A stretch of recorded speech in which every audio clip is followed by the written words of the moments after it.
హైదరాబాద్ బాచుపల్లిలో దొరికిన మహిళ మృతదేహం కేసు మిస్టరీ ఇంకా వీడలేదు. అసలు మృతురాలు ఎవరు, ఎక్కడి నుంచి వచ్చింది, హత్య చేసింది ఎవరు అనే ప్రశ్నలకు సమాధానాలు తెలుసుకునే పనిలో ఉన్నారు పోలీసులు.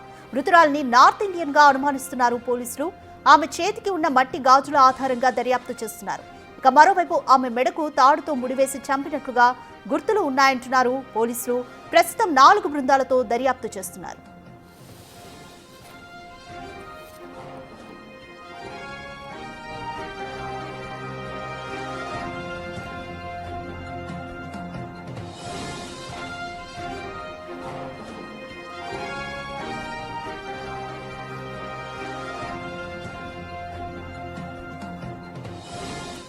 మోర్ డీటెయిల్స్ మా ప్రతినిధి విజయ్ అందిస్తారు. విజయ్, బాచుపల్లిలో దొరికిన మహిళ మృతదేహం కేసు గురించి ఇంకా పోలీసులు అయితే ఛేదిస్తున్నారు. మృతురాలు ఎవరు అనే దానిపైన కూడా ఎంక్వైరీ చేస్తున్నారు. కంప్లీట్ డీటెయిల్స్ ఏ విధంగా ఉన్నాయి?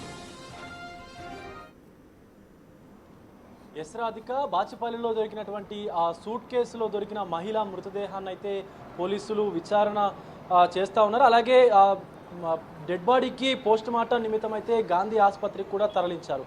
అయితే గాంధీ హాస్పిటల్లో ఉన్నటువంటి డాక్టర్స్ మొత్తం ఆ డెడ్ బాడీకి పోస్ట్ మార్టం చేస్తూ కూడా మెడ దగ్గర కొంత నవ్వారుతో తాడుతో ఉరివేసినట్టుగా కూడా ఉంది అని చెప్పి అనుమానం వ్యక్తం చేస్తూ ఉన్నారు. అయితే మహిళా మృతదేహానికి ఉన్నటువంటి మట్టి గాజుల ఆధారంగా పోలీసులు మహిళ నార్త్ ఇండియన్ అయి ఉండవచ్చు అని చెప్పి కూడా అనుమానం అయితే వ్యక్తం చేస్తూ ఉన్నారు. అలాగే 3 కమిషనరేట్ల పరిధిలో ఉన్నటువంటి మిస్సింగ్ కేస్ లిస్టు కూడా తీసుకొని దర్యాప్తునైతే ముమ్మరం చేస్తూ ఉన్నారు. అటు ఎక్కడైతే మనకు బొల్లారం లేబర్ ఏరియా ఏదైతే ఉందో ఆ లేబర్ క్యాంప్స్లో కూడా ఇతర రాష్ట్రాల నుంచి వచ్చి పనుల కోసం హైదరాబాద్కు వచ్చేటువంటి వాళ్ళ డీటెయిల్స్ అన్ని కూడా కనుక్కుంటా ఉన్నారు. వాళ్ళ నుంచి ఎవరైనా వారి బృందాల నుంచి ఎవరైనా మహిళలు తప్పిపోయారా అన్నటువంటి కోణంలో కూడా పోలీసులు దర్యాప్తు చేస్తూ ఉన్నారు. ఇప్పటికే బాచుపల్లి పోలీస్ స్టేషన్ పరిధిలో ఉన్నటువంటి మొత్తం 4 బృందాలు కూడా చుట్టుపక్కల ఉన్నటువంటి అటు బొల్లరం కానీ, ఇటు దుండిగల్ కానీ, ఇటు బాచుపల్లి కానీ, మొత్తం ఈ కూకట్పల్లి ఏరియా అంతా కూడా బాలానగర్ జోన్లో ఉన్నటువంటి ప్రతి ఏరియాను కూడా క్షుణ్ణంగా అయితే పరిశీలిస్తూ ఉన్నారు. మొత్తం